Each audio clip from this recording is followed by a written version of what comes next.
Hello, everybody. I am Nick Boddick. Welcome back to a very special episode of This Weird House. I am here with three gentlemen. I am here with Mr. Brandon Scott, the first returning guest of the show, I might add. Friend of the show at this point. Family at this point, really. Hey, I'll take it. I am here with Wes Robinson. What's up, guys? How are you? And I am here with James Allen McCune. Hello. And these three, you may remember from the 2016 film Blair Witch. They are three of the leading cast members of Blair Witch, and I'm so excited. I was saying before, I'm so nervous right now. So just again, bear with me. Same. I was honestly stressed about it all morning. So I guess let's just jump right into it. Were you guys all fans of? And I'll try to figure out like. I should have said this before, but hey, we're in it now. So I will try to like direct questions to each of you. But if one of you just jump in, I'm just going to go ahead. We're into it. Were you guys fans of the original Blair Witch before getting into the sequel? And like, how did it come about for you? I was a massive fan of Blair Witch. I went to the theater. I was pretty young, but I went to the theater and I watched the original. And I, just like everyone else, thought it was real, and then found out it wasn't, felt a little duped, but then was excited by it, about the whole prospect of that happening. And then, when we started auditioning, it wasn't the Blair Witch Project sequel or anything, or Blair Witch. It was something else entirely, and we didn't know what it was. The Woods. Yeah. Wait, wasn't it the stakes first? Oh, stakes. It was like, yeah, it was stakes, yeah. I think they had a drawing. But I remember, I think we all had to go. Yeah, we all had to go to Lionsgate to read the script, and I remember the guy that worked at Lionsgate. I don't know if I should say his name or not, but he told us what it was, and or told me what it was in an office, and I was just like so excited and so thrilled. I was like bouncing my legs, and I was like just trying to get out in the parking lot. And the worst part was I couldn't even like tell anybody about it. I could just be like, "Oh, I'm in this thing, and it's really exciting," and but it was a huge deal for me. It still is. So.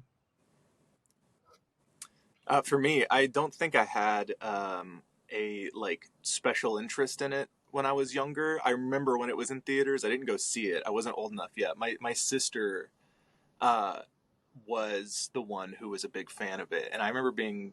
This is the thing I always say, I guess, in interviews. But I remember being very scared of it because the leading character in the Blair Witch Project, Heather, although I guess she's changed her name now. I can't remember what it is at the moment, but she reminded me so much of my actual sister that I was staunchly opposed to being anywhere near that movie as a kid. And I was not really interested in horror stuff until after we filmed Blair Witch. Like, I got ragged so hard on that set from the crew for not knowing anything about horror movies. So afterwards, I got a vehement special interest in horror, but it took me a lot. I am not a brave person, so it took me a long time to do it before I was finally like a fan. But I tangentially knew of Blair Witch, but it was certainly not on my radar intentionally because it freaked me out so much. But I remember very vividly being involved with it at the beginning and feeling like way in over my head because of that. Because I just had like, especially when I met y'all at Lionsgate, and because we couldn't take the script home. They were red page scripts that can't be copied, and we weren't allowed to have them outside of the studio. So we all had to kind of go into locked rooms and thumb through it. And I just remember seeing everybody in passing and being like, oh my God, the whole way through.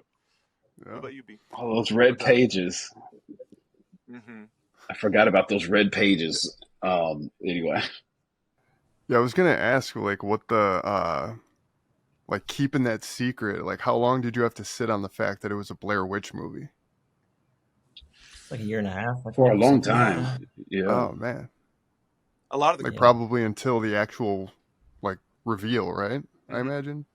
Yeah, because they pulled a big... I don't know if you guys knew what was going to happen at Comic-Con, but I didn't know they were going to do that. I mean, I knew people would not understand what they were watching, but they did this whole thing where they changed out all the posters and they, took down everything that said The Woods and during the movie, and then put everything up that said Blair Witch, so that when you left the screening, there was Blair Witch stuff everywhere, but when you went in, there was Woods stuff. So I had no idea until we left the screening at Comic-Con that it was going to be that was going to be such a cool thing that they were going to do. Did you know, Jamie, that they were going to do that? I knew they were going to be pulling a stunt. I didn't realize it was going to be like every poster was going to be changed out in the middle of us watching the movie. Yeah. Like the whole atmosphere of the room changed when we exited. It was like being at a theme park. That was so cool. I was honestly, I would have done the whole thing for free just for that showing of it. And it really kind of like, the best part of that whole thing was when the words Blair Witch were finally said in the actual movie. Like the audience, like I remember when they were muttering, people were muttering the whole time because they were like, "Oh, this feels similar and stuff." I sometimes wonder what the universe, the multiverse version of us if we kept the woods, like if that had gone out instead of pulling a bait and switch, like I wonder if that would have changed the way people responded to it looking back. That showing was so interesting because people had the realization in the middle of the movie. I kind of feel like that might have been more effective sometimes, but I'm not sure. Same. There was a whole, like, when the movie starts, there's that title card with the, on this date or whatever in the black and white text. And as soon as that popped up, you heard an audible, like, kind of like muttering what he said. And so it was just really cool to experience that, to have no one realize what they're getting ready to watch. And honestly, with that, and then like I think it was Midnight Madness at TIFF, it was the Toronto Film Festival. It was very similar. It was very kind of surprising that people weren't as on board with it as we thought they would be based on those two screenings. It was, it was eye-opening for sure. Oh, because at TIFF, it was already out that it was Blair Witch. Is that because I didn't go to TIFF? I remember.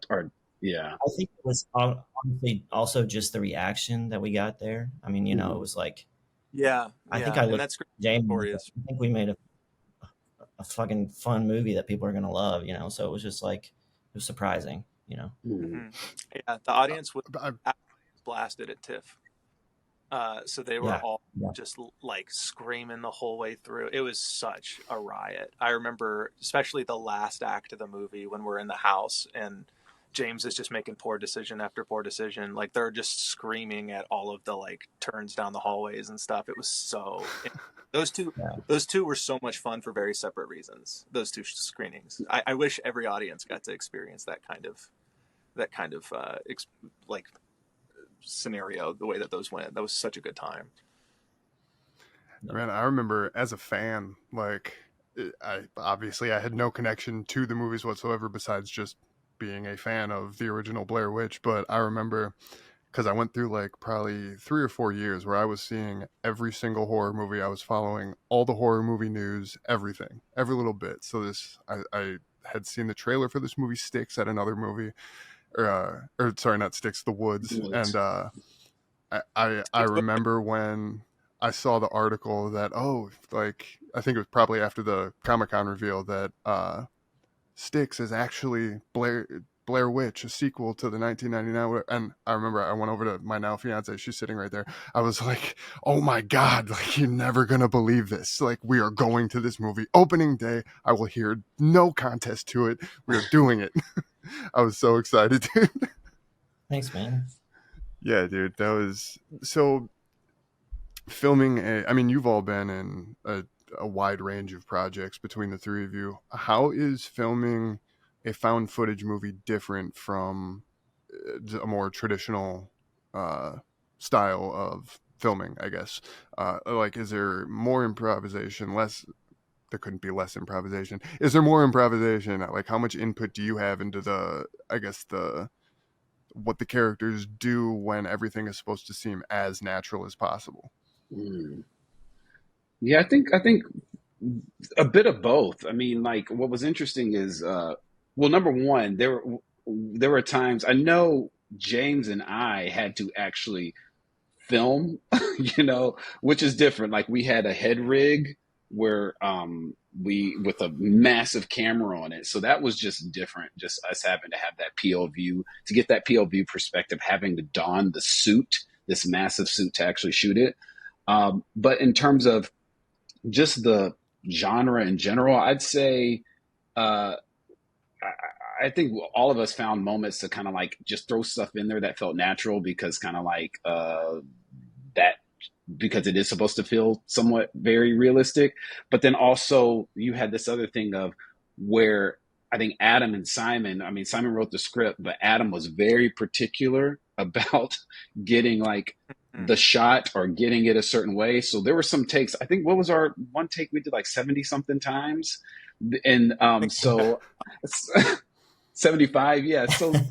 So I feel like there's some degree of play, but then at a certain point, it's kind of like, wait, we're trying to go after something specific with the rhythm of like where the camera is and everything. So then I felt like then it kind of would sometimes devolve into, no, we got to hit these beats at the right time. So I'd say it was a balance of, of play and improving, but then at times being very like technical to some degree. But I don't know what was y'all's experience. Yeah, I feel like every time you're like shooting a traditional, movie, it's, I don't know. For this one, it's for a found footage film. It's like it was almost like choreography in a way of, you have someone in a suit with a steady cam or something equivalent to it, and you're delivering all your stuff to an actor behind them, and it's like you're trying to make sure that your eye line is right. And also at other times when you're looking into the lens, it's like very distracting because you're seeing yourself in the reflection. So then you're like, almost judging your own choices that you're making as an actor when you're doing that. But it was definitely like, I will say two things. I really enjoyed the process of making a found footage movie, but I also enjoyed making a traditional, style filmmaking again afterwards. So it's like, yeah, it was a big relief for me too, going into traditional filmmaking after that. It was like, oh, this everyone else is doing the jobs that I was responsible for in that last thing.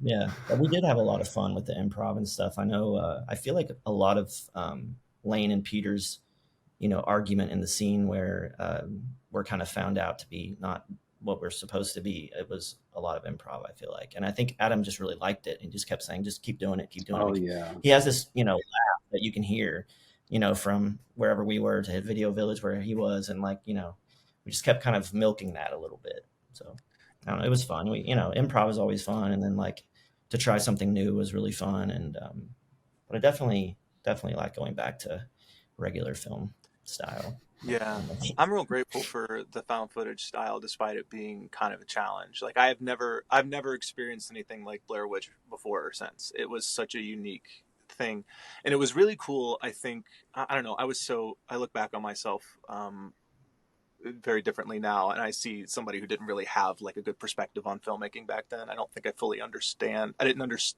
understand the mechanics of every single thing we were doing, and I think that also was very hard to do with the way that we were shooting it. But I think about how we were all kind of hired, I think, back then because of the style being found footage. We're all, I think, we're naturalistic actors, like as a instinct, and it's a very different skill than doing more theatrical ideas of acting. And I think it was very interesting to watch everybody else kind of give very honest takes on things, but then sometimes that not necessarily working because the story wasn't being told, or like needing to rethink the way the character might approach something in order to relate to like the context of something we haven't even shot yet, or like the style really required us to be very honest and real, but it needed to be very technical because we were all also responsible for the perspectives of shooting it. So and this actually was really formative for me because I became a producer and a cameraman since then. And I really think that especially the last act of the movie, like the last 30 minutes of the movie, all of my stuff I was shooting myself. And that really ended up teaching me a whole lot about how to do this. So I'm grateful for it, but it is a huge challenge in comparison to doing more traditional styles of performance in filmmaking. You have a lot of like stuff to consider, and Adam had to have been like editing it in his head while we were shooting it, and that must have been like doing calculus while riding a unicycle. It's insane. Yeah, I can't imagine how difficult it was to edit this movie. Just because, I mean, like you've got like traditional, your you kind of get married to your movements, when you're doing a scene. You could like switch up your delivery or whatever, but you kind of know what you're doing at which point to make the editor's life not hell. And like for this, it's like we just tried so many different things, and there's so many different angles. And but yeah, I don't know. Yeah, it was hard to know what would. I feel like. Sorry, I didn't mean to. No, you're good. You're good. People want to hear from you, not me. So please interrupt me at any point, any of you. So 2 things. One, do you remember which, like, what did you need to do 75 times before your director was happy? Like, what was the shot that you guys were trying to get? Yeah, I remember mine. I don't know if there. You remember what? Did y'all have scenes that? I remember the scene that I did that took 75 passes, but did y'all have high numbers? Which one was? I thought that was the one with all of us. What's the scene that took you 75? I don't remember. Oh no, we did somewhere between 65 to 75 passes of a different scene after the conflict scene, and it was the intro. The one where I'm in. It's the one we eventually reshot it in L.A., but it was the intro in my apartment. Where I'm just sort of like talking about what we're about to do. It's like right before the sequence when we pull together all of the gear in the garage. And we had to reshoot that, but we shot it 75 in Vancouver at first. And we had a whole set. There was an apartment complex, or I guess just an apartment that we were shooting in, that we did a whole huge. And it was literally just me saying one line, just like over and over and over. It was such a like strange process to be like, maybe they just hate the way that I do this job. It was so hard to know if we were actually honing it on something, and I was just tremendously bad at my job. It was very interesting though. We had multiple. I think the average was around 20 to 30 passes, typically, right? That's all right. We did that one scene where we're walking, kind of introing the lore a little bit in the woods quite a few times, where we had to like backtrack on the trail and start over, and kept doing that. Didn't you have that Fitbit? Huh? No. Oh yeah. The Fitbit. I think Brandon did. Somebody did. Yeah. And it was I had a Fitbit. That's right. We hiked miles every single day, just walking the same trail back and forth and back and forth. That was actually very therapeutic though. It was fun to like explore the mountains like that. It was beautiful out there. Yeah, it was beautiful there. I'd never been, so it was really exciting. Same. The one I remember was the one where we're all sitting around the campfire. Oh God, yeah. That's the one I remember us shooting so many times. I don't remember what we're talking about, but I just know we were sitting around a campfire. I think it's the first night there, and maybe it was because it was also late and cold when we were shooting it. Maybe we only shot it 20 times, but in my mind, that was the one where it was like, it's so fucking cold. Yeah, that was and that was bad because we had the smoke coming off of the fire that was like immediately blowing into our faces, and I had the stress of doing this movie had kicked my body into like a weird nervous system imbalance that I had the eye issue and stuff while we were out there. And the smoke kept getting, the stress just kept like, I had apparently a really rare condition that popped up in the middle of shooting this. And I believe it's from a lot of stress, but I was donating platelets on a regular basis the year before. So I have a feeling that might be the reason why my body was freaking out. But I just remember sitting around that fire and the smoke getting in my eyes and being like, I have to go to the doctor. Like, this is ridiculous. It was stressful. Continuity seems like it would be a nightmare for a found footage movie set in the woods. Like, props to your editor. Like, that's. I'll say there's one thing that. Oh, go ahead. Yeah, I mean, for the scripty. Anyway. Well, yeah. Props to them. I think there was like one time where we were doing the path so much that we had like flattened it and it started to look really bad. So I think that was the one of the very few things that's actually CGI in the movie. From my understanding, it's like just a path, which everyone thinks there's like CGI, there's a CGI witch and there's all these things, that there's not. But like it is not a witch. Yeah. No. That sometimes I'll pop onto the Blair Witch subreddit and I'll just correct people and just walk away. There's so many people Y'all didn't listen to Wes. I'm glad you do that because I want to do that. I just refrain, but I'm glad you do that. No chill. I have no tact whatsoever. I'm in the camp. I realized and I'm not bragging or anything, but I knew it wasn't the actual witch right from the jump. Nice, So nice. yeah, you're among friends here. We're friends. I wouldn't leave a comment. But Brandon, I gotta say, man, you committed my biggest found footage pet peeve in Blair Witch, which is in every single found footage horror movie at one point or another, there's always, in every single one, this isn't hyperbole, every single one, a character will say, "Get that camera out of my face," and you were the culprit for Blair Witch. That was you. You have that honor. But it's like He also didn't say. I always wanted to say "I'll be right back" in a movie, and I think he got to say that. Did you not say that? Probably. I'll be right back. In the tent, I was like, "That bastard." He get to say "I'll be right back." You were so close. Oh man.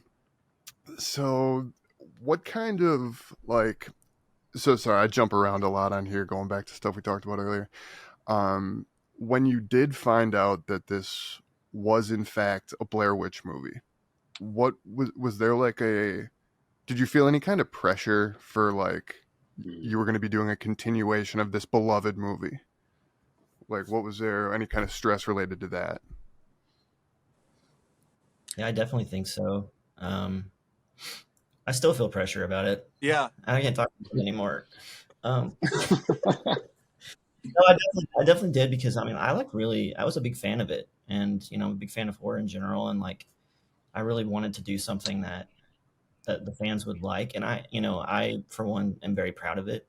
I really love our film, especially like the last 45 minutes or so. I think are just so fun, and like, I think Adam had a hard like spot to be in because you can't mimic what was done before. It's not gonna work, and like instead he kind of had this like roller coaster approach, like this big massive approach at this that to me was a different take. And so people are like, oh, you're missing what was special about the original. But yes and no. Like, yes, the original was very different, but like we were trying to do something different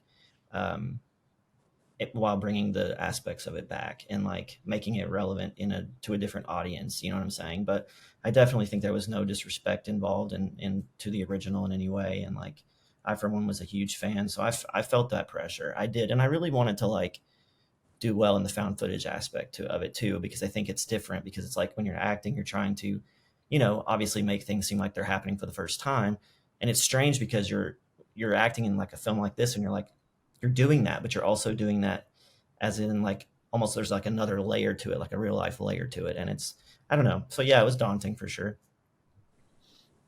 And James, I actually wanted to ask you in particular, kind of your perspective on that, because you were the only character that had a connection to one of the original characters of the film. So I guess, yeah, I'm just kind of curious on your perspective of being kind of the one thread that connects the two, aside from obviously the greater story. Right. No, thank you for asking that. No, I definitely felt pressure. I like I said, I was a mess to the point that it affected me physically. So I was really struggling with this one. I was also, I was really, I think overdoing a lot of stuff too. Like I was watching the original movie before bed. So I was like not sleeping great either while we were shooting it because I was just like really hyper fixated on it.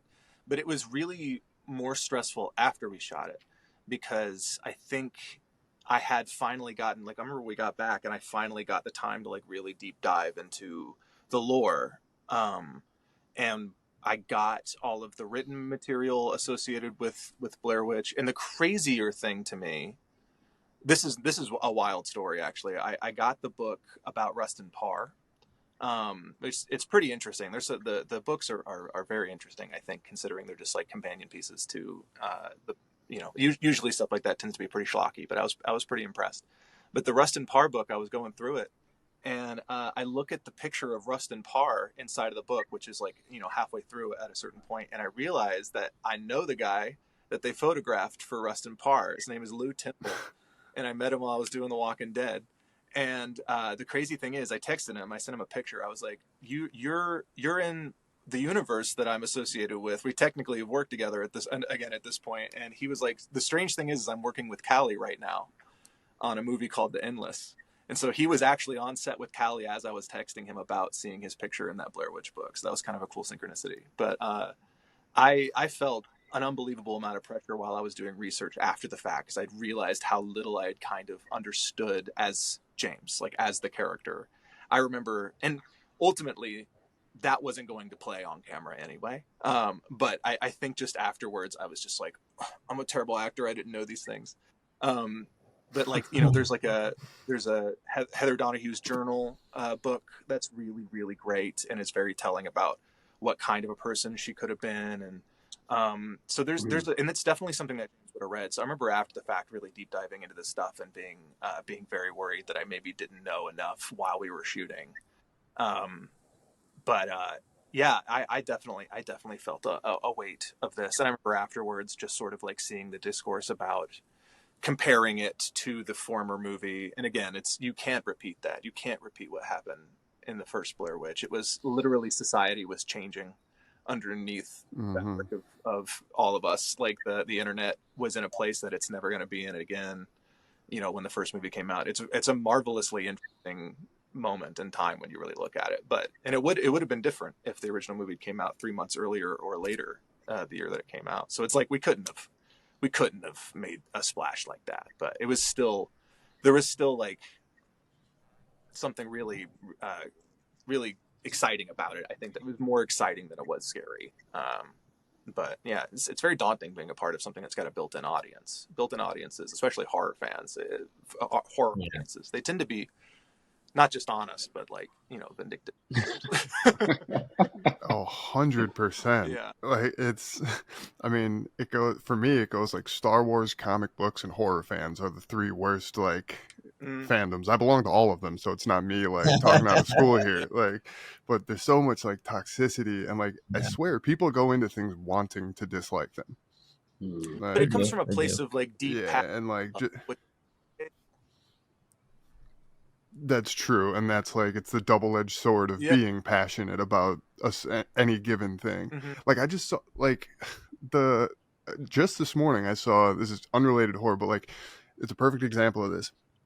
The new Deadpool movie that's coming out, Deadpool and Wolverine. They released like a couple still photos, and it has Wolverine in the classic comic book yellow uniform. Oh yeah. And so like it looks incredible. And there's another shot, it's Savage Wolverine, and in the comic Savage Wolverine doesn't have sleeves, but he has these like shoulder guard things. Someone tweeted a picture of the Hugh Jackman without the sleeves, and it's like they took off the shoulder guards, the whole costume's ruined, this shit is gonna suck.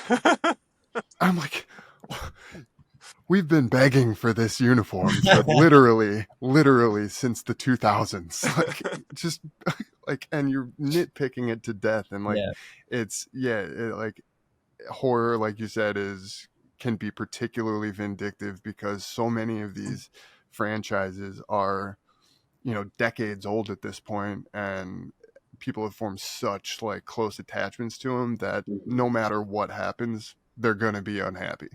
And I've never been like that. I'm always the type, like, if I like a movie, like I love the Fast and the Furious movies. I know they're horrible, but I love them.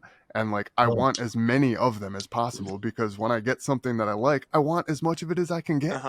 And like I was very happy to find out there was going to be another Blair Witch movie. And like, but yeah, man, horror fans are a different breed for sure. Yeah, I think it's always hard coming to anything with a built-in audience, and genres are always going to have one at the end of the day. But what I like about what Simon and Adam do is that roller coaster thing. Like, you can see it in the Godzilla movies they've been making. Like, they really, and it's not the like artistic gravity of what Godzilla means, when it's made in Japan and like in the past and stuff, like that's really important. Clearly they're like paying a lot of homage to it, but they're like really just having the most amount of fun that is conceptually possible when they make movies. And you can see it every time they do something. They're two very intelligent kids with toys, just kind of like knowing very strategically what would be fun to watch. But it's hard when it comes to Blair Witch because it was a unique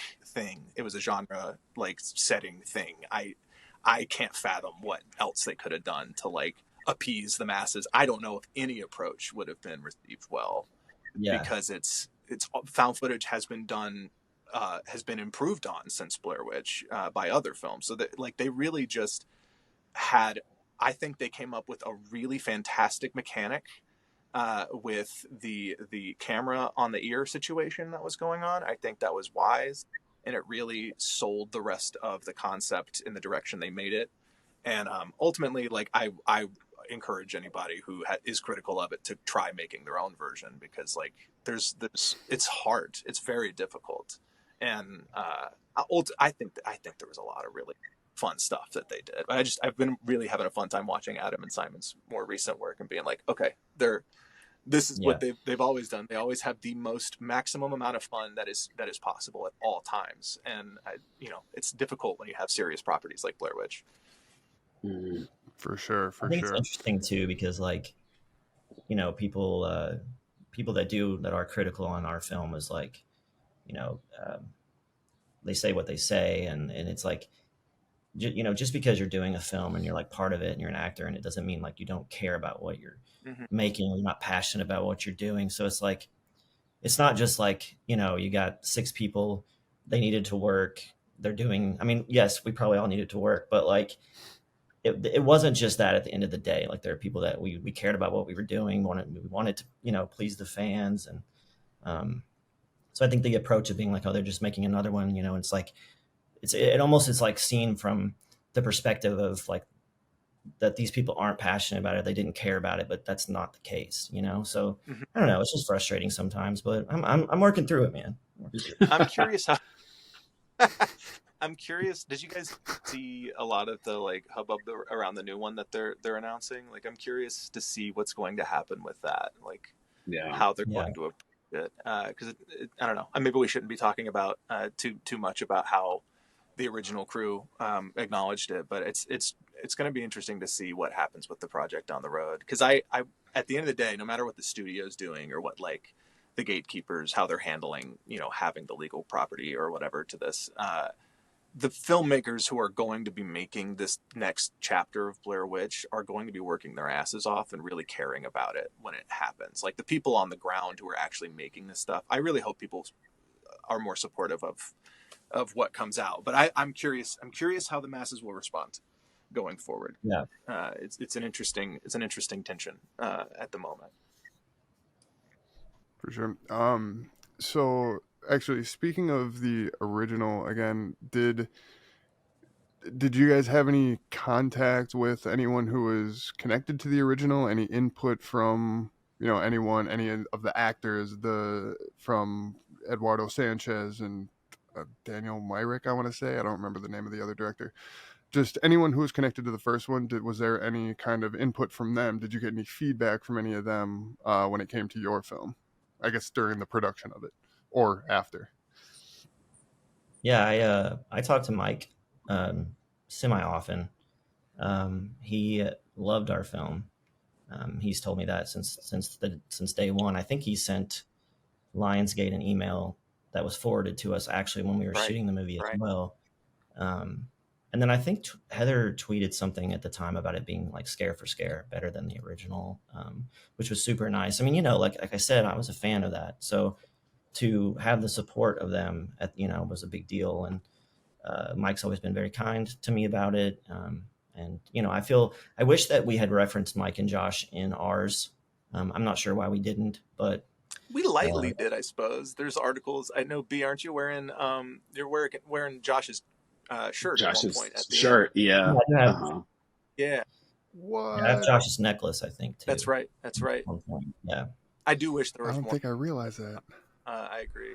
Yeah, I had a really nice conversation with Heather. I have to figure out, she changed her name. I have to see what her new name is. I hate to dead name anybody.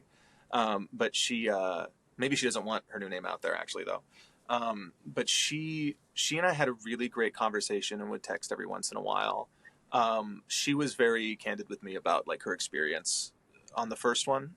It sounded like a very unique situation. And I remember her telling this story about when the movie came out, the like horror of them using their real name, and like, you know, all of the posters and billboards being wanted posters, and all that. She had this story about popping a tire, or her car breaking down underneath a billboard and not being able to afford to like get her car moved. And I remember after having a conversation with her about this, like not long after that, my car, I popped a tire, ended up being under a billboard, underneath a Blair Witch billboard in Van Nuys. And I'll never forget that feeling. I always think about her. And I need to reach out more. I haven't really followed up with her in a few years, but I'm very grateful for her. She did wish us well, and had very kind things to say. And I don't know if she's really acting that much these days, from what I hear. Yeah. I didn't speak to any of them like directly before, but what was interesting is afterwards, before the movie had come out, I did a film that Josh Leonard was directing, right? But I couldn't say anything. It was an independent film. Forgot about that. And I was like, I couldn't say anything about it. Yeah. And I just wish that I would have gotten a chance, because I mean, like, yeah, I was a big fan of the original one, and just that opportunity, this kind of weird synchronistic moment of, hey, I just finished shooting this version where I kind of played like a similar character, I think, to your character, and but I never got a chance to do that. So That's so cool. That's crazy. There was a lot of So weirdness fun. around that movie. There's like a lot of very like interesting synchronistic moments. I have a very fond memory of doing all that and getting to meet and like brush shoulders with everybody from the that time period. It was very interesting. Everybody was so I don't know. I feel like everybody had a lot of appreciation for what was happening. It was a very grateful set. mhm. That's awesome, because I've heard on, again, especially with a lot of horror movies, remakes, sequels, reboots, whatever, people from the originals, more than any other genre, are not like hesitant to express their criticism, I guess, in that they don't think there should be more of it. They feel that they perfected it. And I can't think of any off the top of my head. I'm not trying to like put anybody down, because like I can kind of see it from that perspective. Like, I don't know, like too much of a good thing or whatever. But yeah, no, it's cool that everyone is supportive. That's awesome to hear. Yeah. Um, is there anything that you can think of from when you think back to when you first read the script and then to when you first saw the final cut of the film, anything that changed? Was there, or even throughout the process of filming, was there anything different in the script or that you shot that ended up, anything significant, I guess, that ended up not making it into the final film, or that was changed, halfway through, anything like that? I think there was Yeah. more gore in the script. Oh, really? Yeah. Yeah. Yeah, isn't there a whole thing with your heart in the script or something? There's the whole thing at the end of Peter being his arms and legs were cut off, his tongue was cut off, and he falls out of the corner of the attic at one point, out of the darkness. His like his potato body falls. I onto forgot the floor, about and he, that. like, help.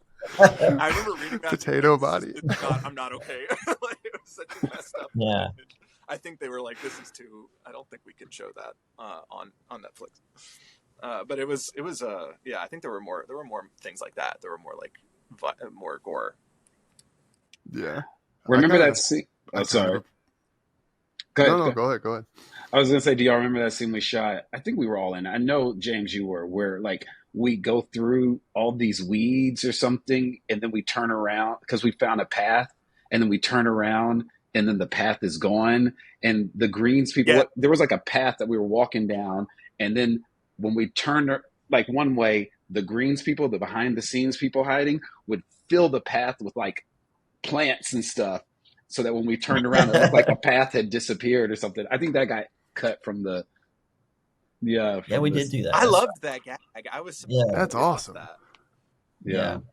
there were a lot of really cool gags like that. Like I remember we added something. I was very happy about this because I remember I brought it up. But we were outside shooting the scene where me and Callie find, sorry, spoilers, I guess, but at the end when we find the house, such a brutal night. I remember talking about how to like, we were trying to film the house to like show the house and have that moment of like, there it is. And we worked out the day before we shot it that Heather should be in the window, and you should see the moment when she looks out the window from the first movie happening simultaneously as the ending for our movie.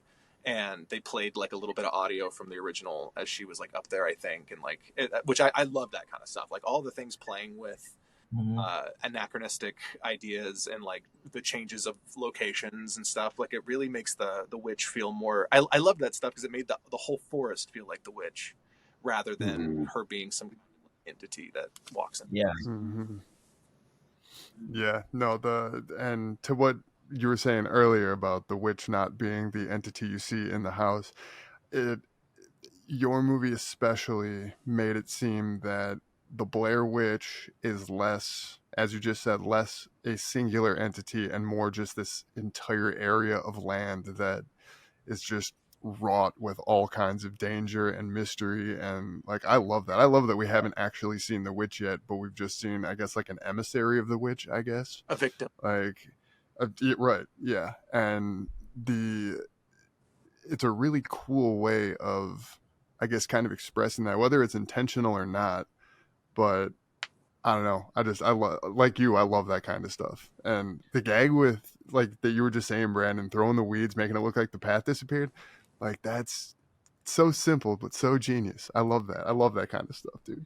And there was, I mean, what I'm very curious, I'm remembering a lot of the Easter eggs that were planted, but wasn't there, and this is what would make me curious, what I was really excited about, what Simon and Adam had planned for, if there were other versions, if there were sequels, but wasn't there like that semi truck that drove by with a logo on it, and then that logo is a reference to one of their other films or something, and they were trying to create this whole world. That's or something. Right. I don't know what that was, but yeah. Oh, you know what? I've been meaning to check in on this. I remember they hit a Wizard of Oz theme throughout the whole movie for like film gamers to write about, and it's really excellent when you look at it. All of our characters are modeled after the characters from Wizard of Oz, and you see yellow bricks on a path that we're walking on at one point. Yep. You see references to it in all of the houses we're in as we approach the forest. There's like no place like home over a door at one point. Lion on my backpack. That's right. I'm dressed like the Tin Man, and I'm trying to find my heart. Callie was Alice. Yeah. So there's a lot of cool stuff like that. I've been meaning to look into Simon and Adam's other films to see if they have done that with other movies, like other storylines, if they've hid other like fairy tales and stuff in it. I feel like the license plate for the truck said like 2 lions or something. That's right. That's right. 2 lions. Yeah. It's so cool. I know there's a lot of really cool stuff that was hidden throughout the movie that like you'll miss if you're not looking at it. Trying to think of what else. There's the camera at the end, right? The camera, supposedly like one of their cameras from the end of the movie. Oh yeah, she finds at one point from there. Yeah, that's awesome. Yeah. Were there any and I guess this is a broader question of just like, I just want to hear stories from the set of filming Blair Witch, but like, were there any like notable like bloopers or like just funny things that happened on set? I have a habit of saying "bless you" to people in the middle of a take when they sneeze. Does it happen often? Yeah, I think that happened a few times where somebody sneezed somewhere and like mid-line, I like unconsciously was like "bless you" and then like went back into the. Remember that? I kept getting ragged on that. It's between saying all the time. Adam was screaming on me on the regular. Yeah. feel like I'm there was sure we definitely accidentally called each other our real names at some point. Yeah. I had calling you Pete instead of Peter, and Simon hated that. He hated me for Why? it. He I was felt like, like it was so. It was. Peter James. I like Pete because it Yeah. just meant because we're so familiar, you know. Yeah, I Oh would yeah, think that that'd be more like these guys are friends. yeah. He didn't want nicknames, which makes sense because I don't think the audience would have grasped what the real name was if we kept like saying different versions of it. Mm, Um, yeah. I do remember being on set the day that we shot the leg scene with Corbin, where she has the stick in her leg that she pulls out. And I remember me and Callie just came to set to visit one day, and it was soup time. So we grabbed ourselves cups of soup. It was tomato bisque, I think, creamy tomato. Who knows? Delicious. Anyway, we're eating it. We're filming the scene. They're filming the scene. We're just watching in Video Village and stuff. And the scene begins, and they pull the stick out of her leg, and a creamy substance comes out of the prosthetic that looks identical to ours. The background of that tape, you can hear us go. So, Bless you. And they put it's like dressed up as like some sort of Sasquatch or something. that's right. Adam tried to scare the. Yeah. He did scare us. Well, I thought it was a bear. I thought we were about to get mauled. Didn't Adam have that sound can or whatnot? Wasn't he trying to like scare us? Like I just remember that sound can that made that loud sound that he would try to like scare us with or something. Yeah, he had an air horn that he would blow, and he would also Air play horn. on a Bluetooth speaker, chanting from Aleister Yes. Crowley when he was casting spells back in the early 1900s with the other theologists. Crazy. Like we were listening to rituals out in the middle of isolated ancient forests. And we were hearing every night, Yeah. we were hearing the one that was messing us up every day was that there was a farm within earshot. And there at the farm were goats and sheep and stuff, and on a regular basis we would hear wolves maul one of those sheep, and we would have to wait for the sheep to go into the bardo and pass on before we could start filming again. I remember that very vividly. Him playing the speaker with like, now that I know who Aleister Crowley was, I'm like, he was summoning demons in the middle of that forest. Of course there were sheep being mauled nearby. It was so wild. Yeah. I remember we watched hopefully this isn't too much. Before we started shooting, we watched the actual original one together again in that hotel in the meeting room. And I smoked a lot of weed before that screening. And I remember watching it and thinking, oh my God, they're going to just dump us in the middle of the woods and leave us. Like, I got so paranoid. You were so scared of it. I remember we were driving in and you were dead quiet. Like when we were on. I was like, what have we signed up for? I was really nervous. We had 4 days in Squamish, and B was like, guys, that's how long they had in the first movie. They're going to leave us in Squamish. That's right. Or no, that's how long like the story of our movie took place over 4 nights. Over 4 nights, yeah. I was like, I had figured it out. I was like, we haven't signed anything. They could do whatever the fuck they want to us.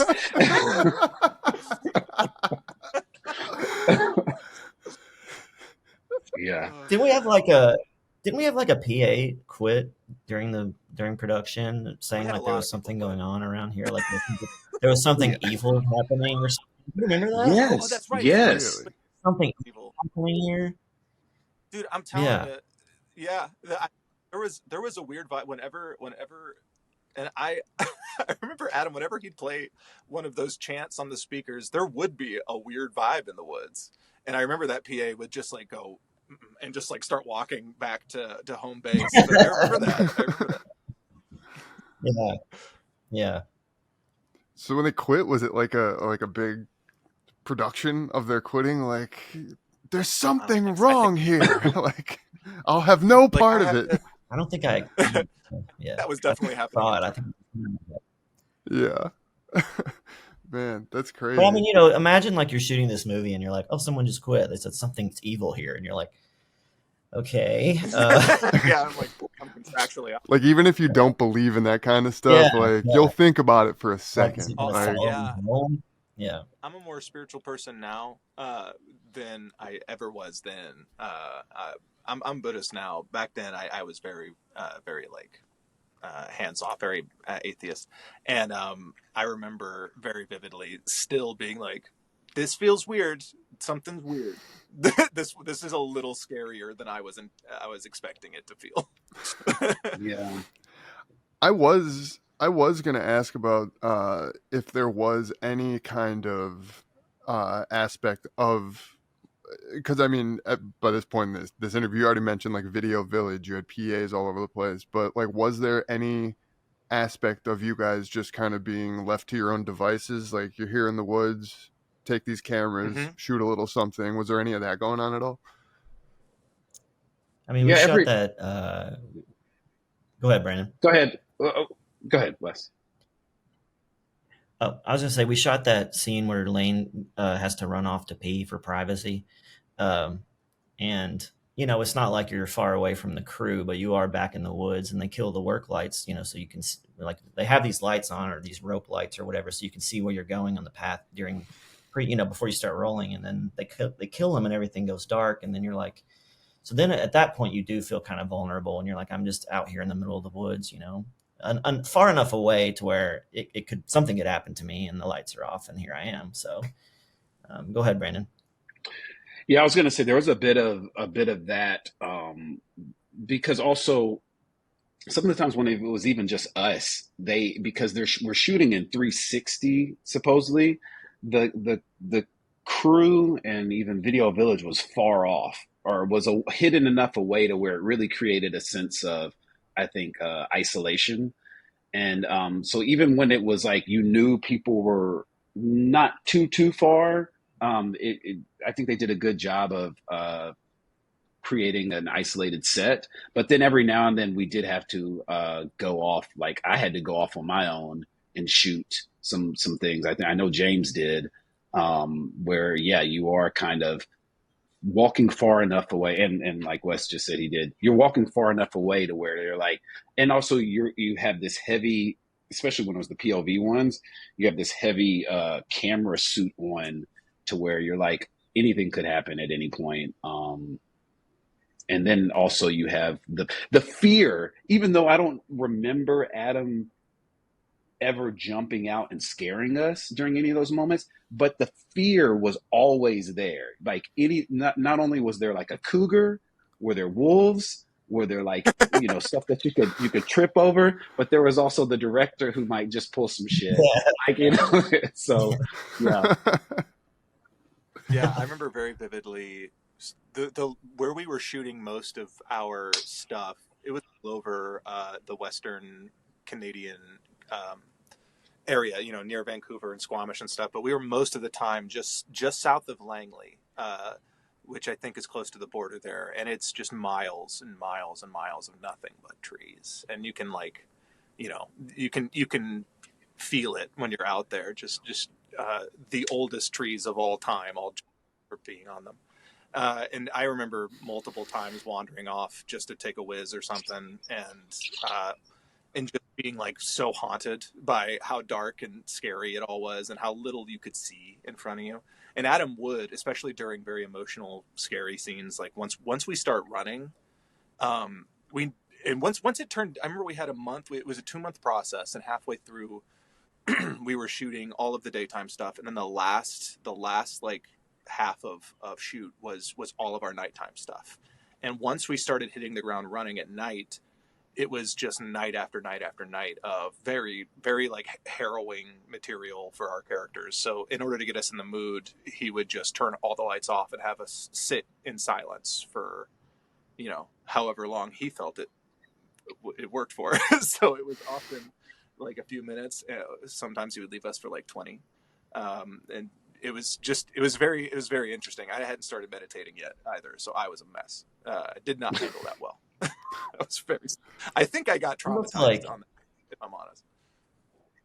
like bear scratches on the trees or something, like animal There were. scratches. I have a picture of us next to a tree with a bunch of bear scratches on it. There was like fur Yeah. inside of it.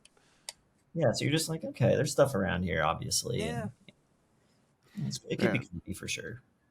That's just crazy. Like, I think it's funny that you are 3 actors who, like, amongst you and your co-stars, are some of the only people who can say that your filming was halted because sheep were being slaughtered by wolves. Yeah. That's wild. I love that. Like, I'm not Like, tough. Like, B can fight. You box. You kickbox and stuff, yeah? Yeah, but I ain't gonna box a wolf. Yeah. is he gonna kickbox a wolf? I'll hide behind it, but I'm a very soft, delicate creature. I would be delicious if they came after me. So I'm just imagine like, my yeah, cortisol levels are raised the entire shoot, just waiting for something to go up my delicate thighs. Oh my god. Yeah. Dude, Brandon, if you ever need like a movie, I mean, I don't know if you guys know this, I'm an author, but I will absolutely write a script called The Wolf Kickboxer just for you, Brandon. Dude. I mean, like, let Asylum produce it. Let it be on the Sci-Fi Network. Asylum. right after Sharknado, dude. Oh man, that's so great. So just one last thing, like, what is the scariest part of your guys' film to you? The tunnel. Yeah, that's a good one. I'm a big fan of that shot of the not the witch in the house when it kind of pans, the camera kind of pans to the right and it pans to the left, and you see it coming down the hallway. I think that's one of the scariest shots. Good old Ellie Kemper. Yeah, I remember when I saw that, I was like, oh man. Wait, Ellie Kemper, like from The Office? Ellie Kedward. Oh, yeah, Kedward. Oh, I was like, wait, what? Her name is Ellie Kedward in the lore, but it was. Yeah. Right. Okay. Yeah, that I knew. Okay. I was like, wait. What? Was she like the mocap person? Yeah, I agree with you. Yeah, all those shots. One of the shots I love is when the tent gets sucked up at some point, right. And then their reaction to that, like that, I love that moment. Great gag. Yeah. Oh man. Oh, when the tunnel definitely sticks out to me just because I'm not okay during that scene. I don't think I've kept my eyes open for the duration of that scene since I've seen it, but that one messes me up. But I remember just filming it. As far as like what was scary to film, the scene that I was mentioning earlier where we find the house, that messed me up. It was like 12 hours of being in like unbelievably cold weather with rain towers and fans blowing on us. And I remember collapsing at one point. I passed out. It was very spooky. I remember for a few moments after watching it, I'd get a little shaky again once the ending would like start up, because it was just like the muscle memory was so my subconscious was so freaked out, I guess, by how like cold and upset I was while we were filming it, that I think that it kind of freaked me out to see for a while. But that, well, it looked fantastic. I hope. Thank you. It was worth it. Yeah, like the whole movie looks good, but my favorite single shot, and it's not like the scariest shot or anything, but my favorite one is James is in the house and there's the light coming through the slats, and it's like, that's just, I love that one. I love shots like that. That's great. Yeah, I remember that was phenomenal. They put a weird noise. They put like a ooh noise when it happened, and so I think people are like, I've heard people say like that was aliens. Aliens out there, and that makes me so sad. Like, why did they put that little noise in it? But it did sound like there was like a ship like hovering just outside the attic or something. But I think we decided it was a whole day going by, right? It's watching the sun go back down. Yeah, that's wild. And just for my own curiosity, there's the sequence where you guys are it's where you find all the sticks in the woods for no, maybe it's not the first time. I can't remember. Sorry, but it's when you Yeah. break the stick and the young woman Oh, is just like, Talia, Yeah, with yeah, yeah, Yeah. yeah. Uh-huh. How is that accomplished? Because that didn't look CG. Was that like? I mean, was that a dummy? We had Was an that? I'm just curious how that came to pass. yeah. I'm sorry, I don't mean to like take over. If y'all want to explain, Go No, ahead. go for No, it. I don't remember. we had a magnificent stunt double. I think, was it the same as Callie's typical stunt double? I think she dressed up for Val, I think it was, yeah. and her name was Allison or something. I can't remember. I'm horrible with names, but she was so flexible and super ripped too. It was so interesting. She had an unbelievable ability to kind of mimic somebody's stance and like movement. I remember I got a video of her and Callie when she was dressed up like Callie running, and she's following behind Callie as she runs, and you can see her adjust her body, her center of gravity to mimic Callie's as she's running. It's really remarkable. That's so cool. Her physical prowess is so incredible. I was blown away by her. But she did the movement. We had a crash pad behind her, and on go, she just like threw herself on it over and over and over again. And Adam made her do that way too much. We just luckily were able to just kind of shoot her waist up. And so she flings herself hard as balls down on the crash pad. And then we set up by digging a hole in the ground and flipping fake legs underneath her. And so she just kind of sat in the hole for the remaining 4 hours of the night. I remember somebody stepped on her hand at one point, and it was like super dramatic for a moment. But yeah, that was a great bit. It was a great gag. And we just cut to So it was all practical, huh? That's crazy. yeah, the whole thing was practical. Yeah. That's so cool. That's awesome. Thank you for The answering that. I tree have falling wondered was that. practical. I mean, I don't know. I can't Yeah. remember how much you see of the tree falling. Hey, It was, that's right. yeah. That was such a So they actually like pulled down a tree? Oh yeah. yeah. With Okay. with ropes, and That they was right. they. What'd you say? Oh, that was you, right? Yeah. The tree Well, falling yeah. Yeah, but there was a stunt double. He's the one who actually they carved out like this one area where you can't, because it's falling so fast you wouldn't notice that there's this one area where like the branches don't really wouldn't hurt the person, but they would drop the tree with ropes, like a controlled drop, and just this one area he always found that mark to fall. And then there was the climbing of the tree for Corbin. Oh my God, I forgot. Oh, Yeah. Yeah. Anyway, I need to see this movie again. This was a good movie, y'all. it was Yes, fun, it man. was. I look It really was. So again, I want to thank you three for coming on here and talking to me. This was thrilling for me. You have answered so many of the questions I've had about this movie for the last 8 years, and so I really appreciate it. I did want to say, Brandon, we'll start with you. If people want to find you, where can they do so? And / anything you're working on right now that you want to push, plug, promote? Cool. Best thing is Instagram. I'm under Brandon O. Scott. And yeah, right now I got a show out now. I don't know when this is coming out. It's called Girls on the Bus on Max. And then I'm writing right now. I'm trying to write my own stuff and yeah, put out some of the stories I want to tell. Oh man, I want Awesome. to see some of that. Yeah. Hell yeah, man. That's Keep you awesome. updated. Do you still have your All right. Just that what? band? Oh yeah, new music. Yeah, new EP. Hopefully this summer. I'm just finishing up Nice. some tunes. Yeah, that So also. What kind of band are you in? It's so It's good. like it's like a hip hop soul band. I think maybe we mentioned, did I? Because I think your friend. Oh yeah, you tweeted about Malcolm Barrett.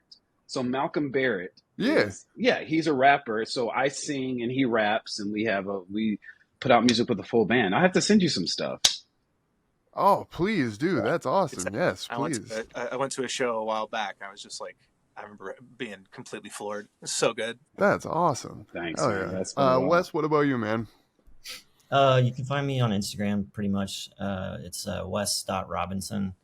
And then I've been doing some indie films lately. I've been trying to produce a little bit because I didn't realize that was something I wanted to do until it kind of fell in my lap to do it, and digital produce a little bit. I'd like to do graphic design and stuff like that. And then I just did a film called Watchdog that's I'm waiting for distribution for that, and then another film that's in post. And yeah. Awesome. And James, how about you? I'm kind of everywhere at Jalen Mick, which is JALLENMC. I got two things. I work a lot with a podcast called Let's Get Haunted, and I edit for them a bit. I love them so much. I just really want more people to pay attention to them. It's two of my favorite people in the entire world covering topics that are weird and strange, and Haunted covers a wide gambit of things, but I love them so much. I'm very proud of that show and what they do with it. So I want to push that for sure. So it's Let's Get Haunted everywhere that matters. And then I have just a request for everybody to go please and see musical theater at your local regional theater. I've been working in musical theater here in Atlanta since like 2021 or 2022. I gotten back into it, and I'm having so much fun singing and dancing again. But I'm also kind of witnessing the death of regional theater in America. When the pandemic hit, it really hit local theaters very hard. So please go out, subscribe to a season at your local regional theater. Go check out and support those actors, especially if you're in Atlanta. I've been so impressed with the talent over here. It's incredible. But we saw three stages close last year here in Atlanta. So it's a little scary, but I just wanted to like raise up the theater community a bit. It's kind of a sad thing to see such an important institution kind of struggle to thrive right now. Yeah, for sure. Well, thank you guys very much again. I really appreciate it. And I would like to have each of you on separately. Again, Brandon, again, you've already been on, so yeah, enough of me. Kidding. I'd love to. You're welcome anytime, dude. But yeah, Wes, James, if you would ever have any interest, I'd love to talk to each of you individually too. But we can talk about that later. Thank you guys again. I really appreciate it. The support. Absolutely. Thank you for an amazing movie. Yeah, man. Thank you. I appreciate it. It was a real delight, man. I appreciate you getting us back together. I've missed y'all. For sure. Miss you guys. Take care.